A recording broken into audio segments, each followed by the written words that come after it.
Hello, Degens. Welcome to Brofect Sports Talk. I, of course, am the Brofect one, AJ. Thank you for listening. Thank you for watching. Please like, share, and subscribe to the channel down below. Help us fight that YouTube algorithm and continue to grow the channel. We do greatly appreciate it. Now, what a week one for the NFL it has been. Obviously, wrapping up last night with Monday Night Football, with Russell Wilson and the Denver Broncos traveling to Seattle to take on the Seahawks and the 12s. A lot going into this game. Biggest storyline obviously being Russell Wilson coming home and to Seattle, face his old coach, old team, and see what he can do with the new squad. Obviously, this Denver Broncos team has a lot of similarities and has been getting a lot of comparison to Peyton Manning's Broncos, where he came in the first season, took a couple L's, and then came back that next year to win a Super Bowl. And it seems like the Broncos might be on that same type of projection. As we go ahead and take a look at the score, Broncos 16, Seattle squeaking it out 17. Denver had a chance with 4th and 5 to kick a field goal or go for it. At about the 50-yard line, they elected to go with the field goal with 20 seconds left instead of letting Russ cook. Now let's talk about Russ, because he kind of cooked a little bit. I mean, he didn't look too bad. He was 29 for 42, 340 yards, one touchdown, QBR of 101.3, but then Geno Smith just going absolutely out of his mind, 23 for 28, 195 yards, 2 touchdowns, and 119.5 passer rating. If I am Seattle and I'm one of the 12s, I have got to be feeling good right now for how Geno Smith is playing. Now, I'm not saying by any means necessary this is your long-term solution, Geno Smith, as Pete Carroll does have the draft coming up, and we'll see what he does there. However, really, you can't be too upset with that. He also had 6 carries for 14 yards. I mean, he was elusive. He was making smart decisions. He was getting the ball to where it needed to go. And honestly, that Seahawks team looked a lot more together than I expected, honestly. I had them being one of the worst teams in the NFC West, and yet here they are putting up numbers against the Broncos. Now, the Broncos, I don't think we need to take too much stock into what happened in this game, because the offense just really couldn't get rolling at any given point. And I think that can be said for a lot of teams this first week. Noah and I talked about it on our NFL Degenerate Takes week 1 reactions. And every team just seemed like they got off to a slow start. All the offenses didn't seem to be cooking. And whichever ones did, like the Chiefs, they have that history of just an explosive offense, plug and play. Even though they were missing one of their bigger weapons, it seemed not to matter. Tyreek Hill wasn't an issue not being there on Sunday against the Cardinals, and Tyreek Hill did cause some issues for the Patriots. We'll get into that a little bit later. But if I'm a Broncos fan right now, which I'm not, I'm not a biggest fan of Russell Wilson. I'm not a big fan of Team 3 and all that he has going for him. But I'm not too worried about this. I'm not too worried about this at all. I'm not. I really don't think that this is anything to worry about. They just got to get the timing together. They just got to get more chemistry together. Because when I saw them throwing to a Jerry Jeudy or a Cortland Sutton, they just couldn't make anything happen. And I think part of that has to do with Seattle knowing, all right, we're going to drop 2 safeties back the entire time. We're going to make them try to make a pass, and we're going to really just make them keep the ball on the ground. Because that's what ended up happening. I mean, Javonte Williams, he was their most productive receiver with 11 receptions, 65 yards, and no touchdowns. Jerry Jeudy with 4 receptions, 102 yards, 1 tutty, off of 7 targets. I mean, can't complain about those numbers. Russell did a good job spreading the ball around and getting it to different receivers. They just really couldn't make any of those. They couldn't make any plays. They couldn't really capitalize on anything, and that was evident going into halftime, 13-17, down 4. Now, Seattle not being able to score in the second half has a lot more to do with the Broncos getting their shit together than it does on the defensive side on the ball, than I think it does for Seattle being a bad offense. Like I said, Geno Smith has not been playing bad, and I think he will be a suitable, kind of stand-in until you find. I know Pete Carroll wanted that to be Drew Lock, but let's be real. Drew Lock is a perennial backup quarterback. There is nothing that you can do to change my mind. He is as backup comes. No disrespect, Drew Lock, I bet you're a great guy, but you're a backup quarterback through and through. The other thing about this game, when the Manning cast, all right, when the Manning cast is on, I could give less of a shit that Troy Aikman and Joe Buck are on the screen.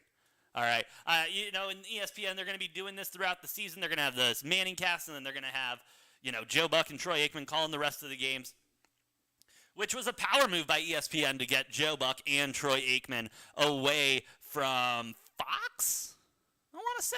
Yeah, they were Fox. Yeah, get them away from Fox. Let us only have to hear them we still have to hear them once a week, which is fine, but now we are captive to hear them once a week. I can't stand Joe Buck and Troy Aikman. Joe Buck, though, does have a funny TikTok. Well, it's not his TikTok, but someone mashes up all the Joe Buck stuff, and it is freaking hilarious. I love it. All right, enough about Broncos and Seahawks. I got to talk about a developing story. It's obligatory Cowboys talk time. It really is. We have a sports show. We have to talk about the Dallas Cowboys and, unfortunately, Dacky Boy Prescott. Dak Prescott obviously breaking his hand, requiring surgery on Monday. He got that surgery. Surgery went great. Jerry Jones comes out, though. I cannot seem to find the tweet right now. But he came out to the radio station there in Arlington, Texas, saying that Dak Prescott will not go on IR. Dak Prescott, Jerry Jones sees Dak Prescott going ahead and starting within the next 4 weeks. This hand injury is projected out to be 4 to 6 weeks in order to heal. And maybe. My only concern was that it was his throwing hand. If this was his left hand, like Patrick Mahomes suffered an injury to his left hand early in the game against the Cardinals, this isn't something that I'd be worried about. I'd be like, 4 weeks, you're just snapping the ball there. I mean, maybe handoffs are going to be a little difficult to the left side, but to the right side, but that's something you can work through. But for it to be on his his throwing hand, makes me a lot more concerned that it's going to be longer than 4 weeks. And now I completely understand. Who knows? Dak Prescott could be a superhuman. Dak Prescott could get this surgery and feel great next weekend, and then he's only out a week or two. It's very possible. Everybody's body works differently. But as someone who's broken their hand, it was I took the full 6 weeks. And that was when I was, in high school, when I'm supposed to be able to heal faster and shit. That took me a full 6 weeks when my hand got pancaked by a lineman. But I don't know. That's going to be interesting. I hope Dak comes back with a speedy recovery because right now your quarterback is Cooper Rush. No disrespect to Cooper Rush. He came in and he played fine. But again, he isn't meant, no disrespect. He's not meant for the big time. He's not. He came out with, honestly, it was an okay performance coming in the fourth quarter. But besides that, it was kind of a piss poor. Let me pull up his numbers real quick. Where are my Cowboys? There they are. And, everyone is kind of speculating. You're going to bring someone else in. Cooper Rush, 7 for 13, 64 yards, 0 touchdowns, 0 interceptions, QBR of 11.7. Didn't have enough time to play. And when he did have enough time to play, it was a lot of running and a lot of that. There's so many rumors flying around with the Cowboys and who they're going to bring in. Should they bring anyone in? The names going around. Colin Kaepernick, Cam Newton, Phillip Rivers. I don't see any of that happening whatsoever. I don't. I really think the Cowboys are going to stick with Cooper Rush through this whole thing for the sole purpose that they don't have to teach a playbook to anyone. They don't. And they've been through all these installs and everything. If they bring in a new quarterback, they got to cut, essentially, their play calling in half. If not more, to dumb it down and make it simple so that there's no blown calls or blown coverage or anything like that. The Cowboys need something. They need to figure something out there. And I'm not saying Cooper Rush is the answer. I'm not saying you should bring something in, but you're going to have to rely on your run game a lot more. And after seeing Ezekiel Elliott going with 10 carries, 52 yards, longest one being 7, Dak Prescott was your longest rusher last weekend with 12 yards off of 2 rushes. Bro, not looking good. Tony Pollard, 6 carries for 8 yards. That's not a good run. That's not a good run. That's not a good run offense. And I'm not going to take anything away from the Buccaneers. The Buccaneers front 4 there, front 3 there on defense are animals. I think the Buccaneers defense was grossly underrated going into this season. And so we got to give some credit where credit is due. But, Yeah, the Cowboys are going to need to rely on their running game a lot more than they will need to, and I think teams are going to know that. They got the Bengals coming to Jerry World next week. That defense is going to need to step up as well for the Cowboys. Put a lot of pressure on Joe Burrow, which didn't seem to be an issue last week, and cause turnovers. That's going to be their only way they're going to win next week. Cause turnovers deep into Bengals' own territory and being able to run the ball. Because I don't see Cooper Rush throwing, going 20 for 30 and throwing 200 yards. I just don't see it happening. And Cowboys fans, I can't believe I'm going to say this. I feel for you. I feel for you. I am beyond happy that the Cowboys are in this state. This is the first time in a long time the Cowboys have just looked god-awful. God-awful. And let me tell you, as a person who's a fan of a team who just paid their quarterback way too much money, I get it. I get how disappointing it is. I get how frustrating it is. Don't even get me started on the Arizona Cardinals right now and how bad they looked. God, the Cardinals look bad. The Cardinals just looked so bad all around. But, yeah, Dak Prescott, Cowboys. Cowboys ain't bringing anyone in. It's not happening. It's not. It's not. So let's just get that out. Cooper Rush is going to be your quarterback for the next 3 to 4 weeks, maybe 5 weeks depending on recovery. But Dak Prescott not going on IR per Jerry Jones. Now, let's talk about my Cardinals.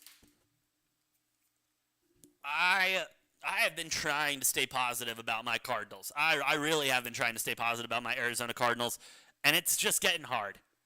It is getting so hard. Now, I really shouldn't, and everyone really shouldn't, put that much stock into what happened on Sunday against the Kansas City Chiefs.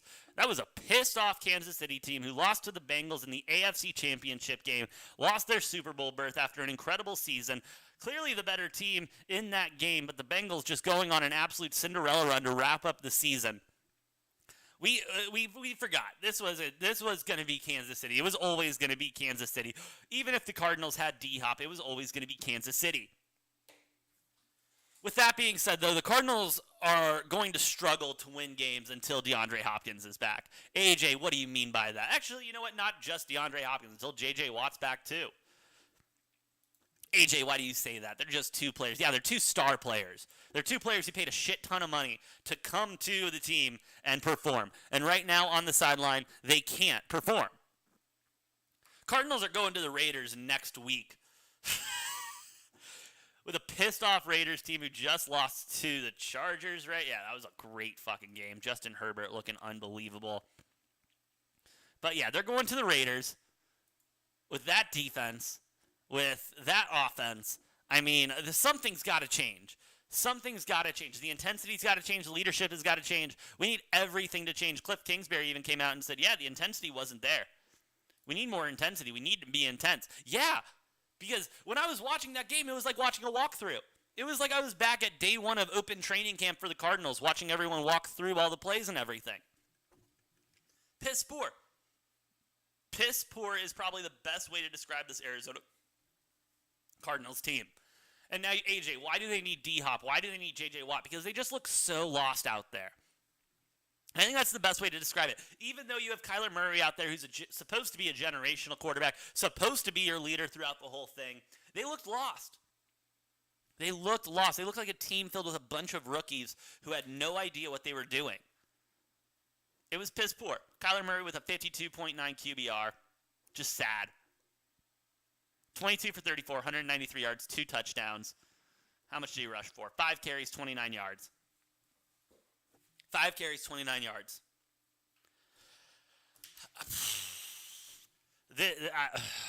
Kyler, are you a running quarterback or are you a pocket quarterback? Are you a running quarterback or a pocket quarterback? You're a running quarterback. We paid you as a running quarterback. We expect you to be a running quarterback. So let's run. Let's run. He extended the play when he could. He did, but then he made bad decisions. I will say shout out, no pick. So at least he takes care of the ball. But that's about as nice a thing I can say about him. That offense without DeAndre Hopkins looks to be a mess. And it doesn't help that you don't have a wide receiver out there that they need to double cover. They don't need to double cover anyone on the field on the offense right now. And that's why you saw Kansas City sitting in that deep zone, no big plays, keep it in front of us, force them to run the ball. And yeah, and then even when we tried to run the ball, James Conner, who played out of his mind, but only 10 carries for 26 yards, his longest being 8. That's what I got excited for. And then off of the 29 yards, Kyler rushed for his longest one was 21. So that means the other 4 carries, he got a yard. Piss poor from the Arizona Cardinals. I need to see something. And I know this opening schedule is absolutely rough, going up against 2 AFC West teams immediately, but there is no excuse. These are teams you will play in the playoffs if you get that far. If you go to the Super Bowl, these are the teams you will play. This caliber, this strength. And the Cardinals, especially under Cliff Kingsbury and Kyler, have been known to start off hot and heavy, and they couldn't get it done because they didn't have enough pieces. They didn't have their pieces in play. Shit. It's frustrating to watch, but at the end of the day, I guess I get it. I guess. What else is going on in the football world? Anything else we need to cover there? Dak on IR. Russ says it was the right decision. Oh, Jamal Adams exits yesterday's game with a serious quad injury. Hope that goes well. And yeah, I'm still pissed off about the Cardinals. I think I will still be pissed off about the Cardinals until they play next week. And even then, what's that line at? That line's got to be absolute shit. Let me pull it up real quick. I expect the Raiders to at least be 7-point favorites. They might give you 6 in the hook. Because we're going to be the late game, of course. 6-point spread. Raiders home favorites by 6 right now. Total at 51.5, expecting a lot of points. I don't know if I see that with that defense. That Raiders defense looked to be something else. They held Justin Herbert and the Chargers to only a couple tutties. Yeah, that defense is going to be a lot for the Cardinals to handle, and I don't see them handling it. I don't. We'll get into our betting picks later this week, obviously, but I just don't see them getting into it, as unfortunate as that is. Got some great matchups next weekend. Great matchups. Doubleheader on Monday night. It's going to be another fun football weekend. Love to see it. College football, let's go ahead and take a brief look at what's coming up. AP 25 was released. Georgia now number 1, Alabama now number 2, with Michigan wrapping up the top 4. Let's talk about Michigan real quick. Michigan had a great season last year. Can't take that away from them. Beat Ohio State, made it to the college football playoffs, and that's where their Cinderella story ended. I do not think Michigan fans should be overly hyped with the start they had. 2 teams that are subpar in Hawaii and whoever the hell they played week 1. And yet all these Michigan fans are beyond stoked for their team. And I understand why they're stoked for their team. They're 2-0 going in. And they're playing UConn this week. Like, I can't, dude. I can't deal with it. Congratulations. You have played a bunch of no-name shit teams, and you're 2-0. Colorado State, excuse me. It was Colorado State, Hawaii. They got UConn and Maryland next. Iowa, Indiana, and then their first real test is going to be at Penn State. Yeah, Michigan fans, shut the fuck up. Seriously. There is nothing to be celebrating right now. Your team should be winning by this much. Your team doesn't look good enough to be winning by that much. And when you have a real competition like number 22 Penn State in a couple weeks, we'll see where you lie. And then obviously they ended off with Ohio State at the end of the season. Oh, I guess they got little brother after Penn State. So they got 2 rough weeks, head back to back. And then Rutgers, Nebraska, Illinois, Ohio State to end it. Yeah, Michigan, if you don't make the playoffs, I'll be shocked. I guess the only way you don't make the playoffs is you lose to Penn and you lose to Ohio. Which you're going to lose to Ohio this year. They are not giving you that one this year. And that'll bump them. And that will bump them, and you'll love to see that. What else we got going on? Bobby Petrino. Man. Yeah, the sports world gets kind of quiet on Tuesdays. We're waiting for injury reports. We're waiting for all that stuff. No news breaking as of yet. Let's check the Twitter, see what's going on. Scott Frost still trending. Shout out for getting fired and still being able to trend 2 days later.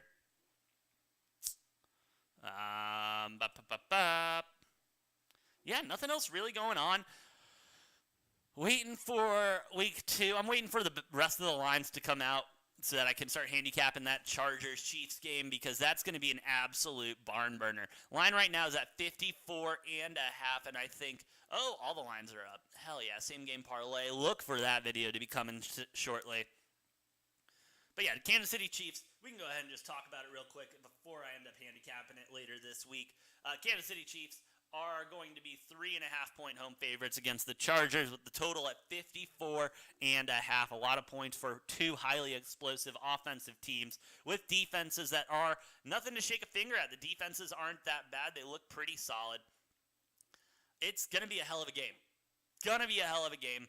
I will hold my pick until tomorrow, where I will release how to bet Thursday Night Football Chargers going up against the Chiefs. Might get that video done later today as well. Again, please like, share, and subscribe. Make sure you stay up to date with everything going on in the degeneracy world.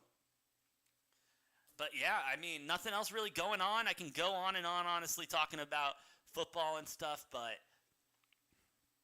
I don't really know what else, man. If you have anything else you want me to cover, please drop it in the comments. I'm just waiting for more news to break. Let's look at some overreactions, I guess. I mean, the biggest overreaction, I think, has to be with the Giants. The New York Football Giants coming into the Tennessee Titans and putting them away 21-20 off of a beautiful Saquon Barkley run for a 2-point conversion. I mean, the man is great. Saquon looks all the way back for the first time in a long time. Obviously out all last season with that injury. Saquon, 18 carries, 164 yards, and 68 was his long with a touchdown. I'm a fantasy player, and I am looking to pick him up if he's on the waiver wire. Saquon Barkley seems like one of those guys that probably was overlooked during the draft because it's really a lot of what have you done for me lately type thing. And lately, he ain't done shit. And so Saquon having his first game all the way back, I mean, he looked decent. And you know who else looked fucking decent? Daniel Jones. Danny fucking Dime. 17 for 20, 188 yards, 2 tutties, only 1 interception. Only 1 interception for Daniel Jones. I'll fucking take it. I will take that all day long. Daniel Jones, Danny Dime, Danny interceptions, coming out and playing strong for the first time in a long time. This Giants team, they look better than the Titans week 1. Defensively, offensively, I mean, Derrick Henry, they held Derrick Henry. 21 carries, 82 yards, with his longest one being 18. I mean, bro, if you can do that against the best running back in the league, imagine what you can do against a run defense that's half decent. Imagine if the Giants played the Cardinals. They wouldn't be able to run. And I mean, let's not take away anything from the Titans. Tannehill, 20 and 33, 266 with 2 tutties, QBR of 65.3. Not bad at all. They just couldn't figure it out in the end. Ryan Tannehill needs to figure out something over top. The Titans need someone over top. They need something like that in order to pull the defense up so they can get those runs, to get that play action going. But man, yeah, the Giants. I'm excited for them this season. I did not have them winning a lot of games. I think I had them going under their win total of 7.5, and might need to readjust that. Who do they got next week? Let's take a look at that. They got the Panthers at Carolina next week, the Cowboys, and then the Bears. The Giants could start 4-0. I'm not joking. The Giants could start 4-0. With a Panthers team that has absolutely no defense with Baker Mayfield under center, a Cowboys team that looks to be in complete disarray with Dak Prescott no longer being able to play for a couple weeks, the Chicago Bears, who we really don't know anything about because that game was just Bears weather, and the Bears had to play good in that weather, and they were playing against an unproven quarterback in Trey Lance. And then they have their first challenge at Lambeau with the Green Bay Packers. And that's another overreaction. Anyone who's worried about Aaron Rodgers and the Packers, you don't be. There is nothing to worry about. Okay, last season, they also came out and put up a goose egg and just played like absolute shit week 1. And then what happened? Aaron Rodgers won an MVP, and they made it to the playoffs. So let's pump the brakes on the Packers. Obviously, it's not the same Packers team. A younger receiving core. It's going to take a while for that chemistry to develop and everything. I'm really not worried about him. I'm really not. It's Aaron freaking Rodgers. He'll be on the Pat McAfee show later today. Can't wait to listen to that interview and see what they have to say. Maybe I'll do something on that. All right, now I'm going to overreact. I'm going to overreact to a team that I overreacted to preseason, and I'm going to overreact to now. The Detroit Lions. The Detroit Lions put up a fight against what is going to be the team that wins the NFC East in the Philadelphia Eagles. They did lose 38-35, scoring early and scoring first, putting together a couple good fourth quarter drives to make it close, but just couldn't get in field goal range to put it through. Jared Goff played great. 21 for 37, 215 yards, 2 touchdowns, 1 interception. Not bad. On the rushing side, DeAndre Swift, Jamal Williams, 15 and 11 carries respectively. DeAndre with 144 yards and 1 touchdown. Jamal Williams with 28 yards and 2 touchdowns. An efficient run game is what is going to separate this Lions team. They are all about grit. That was what they talked about on Hard Knocks. Grit. Let's get gritty. All right, and if they can pound the ball up the middle, to the right, to the left, create that play action pass. I mean, Amon-Ra St. Brown, he was the pick of fantasy in my opinion this draft. He was the sleeper of sleepers. 8 receptions, 64 yards, 1 touchdown. Off of 12 targets. That's not fucking bad. DJ Chark, my boy DJ Chark. 4 for 8, 52 yards and a tutty. I mean, this Lions team, I think, has all of the tools to go out and win a bunch of games. I'm not saying they're going to make it to the playoffs, but hey, this is as good of time as any with such a weak NFC North division as of right now. Detroit Lions are ready to roll. The Lions are ready to roll, and Dan Campbell is the man to take them to the promised land. Shout out. Shout out, Dan Campbell. And then here's my other overreaction. Browns are still making the playoffs. Regardless of who is under center for the Cleveland Browns, they're making the playoffs. That team is just too damn good.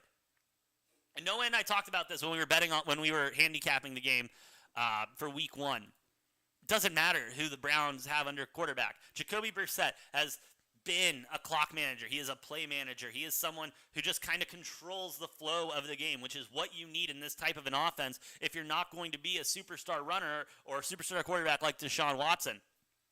And he still played pretty adequately. 18 for 34, 147 yards, and 1 touchdown for Jacoby Brissett. The run game really being the story here. Nick Chubb with 22 carries, 141 yards, 0 touchdowns, but Kareem Hunt getting a touchdown on the ground. And you know what? Yeah, they put up good numbers, and the Panthers fought back mostly because of Baker Mayfield willing them to fight back. Baker with 16 of 27, 235 yards, 1 touchdown, 1 interception. You take away that interception, we might be looking at a completely different ball game. But no, the Browns are so good, top to bottom on that roster, offensively and defensively. They essentially are going to have to try to not win. At least that's what it feels like. They got to try not to win. Going to be a hell of a season. Obviously, we will keep up to date on all injuries and everything like that. So please make sure you like, share, and subscribe to the channel in order to stay up to date. I will be back tomorrow morning, 7 o'clock Pacific, 10 o'clock Eastern, for another Brofect talk covering everything going into this weekend, college football, NFL, and hey, we'll even talk some MLB with that wrapping up soon. Shout out to the Dodgers for clinching. Because, of course, the Dodgers were going to clinch a fucking playoff berth. I'll get into the MLB later. But yeah, thanks for watching. Thanks for listening. And with that being said, I've been the Brofect one. This has been Brofect Sports Talk, and we'll see you next time.